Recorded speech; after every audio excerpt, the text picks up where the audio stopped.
Okay. Oh, that's nice.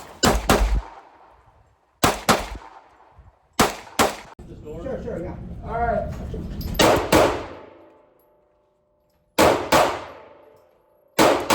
I don't know. I think I did pretty good.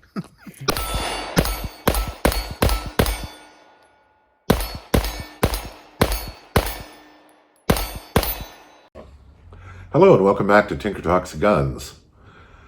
So, shooting fast is fun. And typically, when I customize a pistol, I specialize it for shooting rapidly and accurately because it's fun.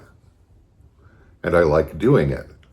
And it's very gratifying to rip off a quick string of double taps and get a nice tight group on the target. I am not an advocate of not shooting fast. It's not only fun, it can be a very good metric of where you're at. Very often, my first magazine at the range out of a gun like this, or my EDC or whatever, is a string of double taps at 7 yards. Now, I do this partly to loosen up, partly because it's fun, and partly to set a benchmark. That's valuable, it's useful. It's good to know what you can do with what you've got. Back when dinosaurs roamed the earth, I think it was the 1980s, I shot IPSC competition. And they had a saying, you can't miss fast enough to win. Now, I don't know how most of you are probably familiar. IPSC, USPSA, Action Shooting International, and similar competitions, time is a factor. And at the higher levels of competition, hundredths of a second can be the difference between winning a match, winning your class, or not. And things like split times get very important at that point. But how much do they matter in the real world? Well, let's talk about that a bit. But first, I'd like to thank my supporters on Patreon. It's very much a shoestring operation, and your contributions help more than you know. Also like to thank channel benefactors, those individuals and businesses that have contributed to the channel in innumerable ways and really help make this work. So, shooting fast is fun, yes. Shooting fast is very, very important in a competition setting. But a lot of us live in places where we're forced to resort to ranges where they don't want us shooting any faster than 1 round a second. And honestly, in terms of civilian self-defense, this is a tragedy of limited scope. It's not as much fun, but hear me out. So, in his 15th century treatise, The Flower of Battle, Fior de Libere, a martial arts master who had been spending 60 years buggering around Europe, learning how people fight and actually fighting, he gave this advice: practice slow. In the fight, anger will give you speed. Now, this is translated from medieval Italian. It doesn't mean literal anger, because fighting angry is not a recipe for success. What he's really referring to is stress and adrenaline. And basically, you practice slow because when the moment comes, you're not going to be able to not move fast. Because in his case, your ass is on the line, and there's a guy with 3 feet of very, very sharp steel looking to end you. Now, this same advice can hold true in a modern context with defensive firearms. So shooting 1 shot per second is not the handicap you might think. There is this trope online that I'm seeing a lot in social media lately that split time saves lives. I don't buy it. Now, working on your split times, having good split times with good accuracy is not going to hurt your chances in a gunfight. I'm not going to lie to you. But it isn't a be-all and end-all, because when it comes right down to it, if the bullets don't hit what they need to, you're not going to get the result you want, which is for the bad guy to stop it. Quit doing whatever it is that made you feel like you had to shoot them. Now, the thing is, in real life, a defensive employment of a firearm, it's going to happen. You don't get to choose when it happens. You don't get to choose the circumstances under which it happens. And there's going to be a lot of things going on that do not happen on the shooting range.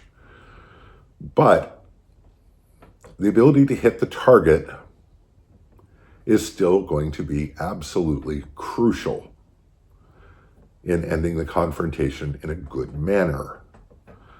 Now, the other thing to consider is that in a defensive shooting, every bullet that leaves the muzzle is going to hit something.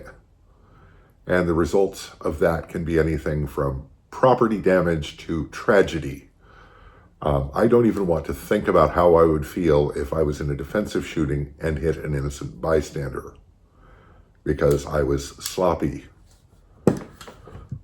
or because I wasn't operating in a safe manner. Gunfights are chaotic. Excrement occurs. And being able to hit a target on the gun range under basically perfect conditions, you'll hear time and time again, that doesn't guarantee you can do it under stress. But not being able to do it guarantees you won't be able to do it under stress. So if all you can do is shoot at a target under perfect conditions at one shot a second, you're not wasting time.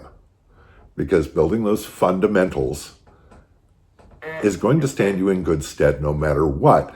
Is it good to get more advanced training if it's available and you can afford it? Absolutely. Good training is never to be scoffed at. But the idea that shaving 1/100 of a second or two off of your split times is going to matter in a real gunfight is not very realistic. And again, you have to hit with every shot. I don't remember which one. There was a Wild West gunfighter who basically said, it's better to be accurate than to be fast. Because if the other guy's fast and misses and you've taken your time, your hit is going to count. Whereas all of his, they're not going to do anything to you. So don't neglect the fundamentals. Now, what I advise newer shooters is don't shoot faster than you can hit the target. And by hitting the target, I mean the X-ring at 5 to 7 yards, new shooters after all. And, worry about the other stuff later. Get some more advanced training later. The first thing you need to do is to be able to hit the target. And once you're there, then it's time to think about other things. But can we stop with this split time saved lives and this idea in social media that if you're not John Wick, it's just not, you're dead. You might as well give up. Because people express that sentiment, not necessarily in so many words, but you see it all over the place in social media, or at least I do. Maybe I need to hang out in a better quality of social media. The important thing is do what you can. If all you can do is practice on the range, you're not wasting your time. Focus on the fundamentals. Hit the target. Learn to hit it well. Learn to hit it consistently. You can build from there. And yes, shoot right-handed, shoot left-handed, shoot with both hands. Mix it up. You have options even under the constraints of a restrictive range. Do what you can. Don't not practice just because you can't do the kind of practice you really want to. Everything helps. That's my soapbox for the evening. Do what you can. And don't be one of those assholes that sneers at people because they haven't gone through 6 courses at Gunsight Ranch or taken a lot of training from Terran Tactical that none of us will ever need or ever use on the street. And if you get a chance, shoot some Action Shooting International. It's a very low-key introduction to high-speed precision shooting with handguns. It's low pressure, and you're shooting basically against yourself. You can also get involved in something more organized like USPSA or things like that. Those forms of competition can be very useful, not the least because they teach you to shoot under stress. And if you think you aren't stressed when you got your adrenaline going, when you step up to the line at a match and that buzzer goes off, yeah, you are. Trust me. The thing is that all good training is worth doing. And we need to stop gatekeeping based on some arbitrary notion inspired by Hollywood movies or unrealistic scenarios. In the end, 90% of what we do is hobby. And that's great. Obviously, I am totally down with the whole hobby thing. But don't forget the basics, the fundamentals. Anyway, that's my soapbox for the evening. I hope this finds you well. Stay safe, take care, and I'll talk to you again real soon.